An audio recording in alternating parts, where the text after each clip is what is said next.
बिस्मिल्लाहिर्रहमानिर्रहीम। अस्सलाम वालेकुम दोस्तों, मैं हम मोहम्मद सलीम और आप देख रहे हैं हमारे YouTube channel tech with Urdu की एक और न्यू वीडियो। दोस्तों उम्मीद करता हूं आप बिल्कुल ठीक ठाक होंगे। दोस्तों आज की वीडियो में मैं आपके साथ शेयर कर रहा हूं वहाँ ओमान में आज तक टोटल कितने कोरोना के केस रजिस्टर हुए और कितने सेहतयाब हुए और कितनों की वफ़ात हुई। सबसे पहले मैं आपको आज की डेट बताता चलूँ।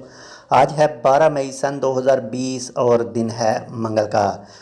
तो दोस्तों आज 148 यानी 148 न्यू कन्फर्म केस निकले हैं ओमान में और इन 148 यानी 148 केसों में से 33 यानी 33 केस हैं ओमानी और 115 यानी 115 फॉर नॉन ओमानी यानी खारजी हैं।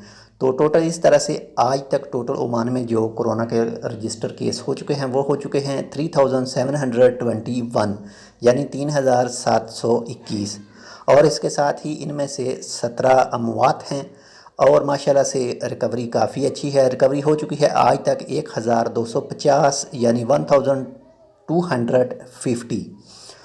तो आप लोगों के साथ ओमान का कोई भी महकमा वो चाहे पुलिस हो, बल्दिया हो, सुप्रीम कमेटी हो, कोई भी आपको हदायत देती है आप फुल फॉलो कीजिएगा, इग्नोर मत कीजिएगा।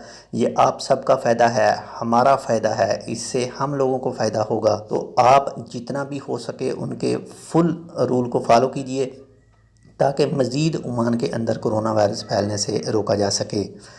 तो ये थी आज की अपडेट। इंशाल्लाह मिलते हैं किसी दूसरी अपडेट के साथ। तब तक आप अपना बहुत सारा ख्याल रखिएगा। अल्लाह हाफिज़।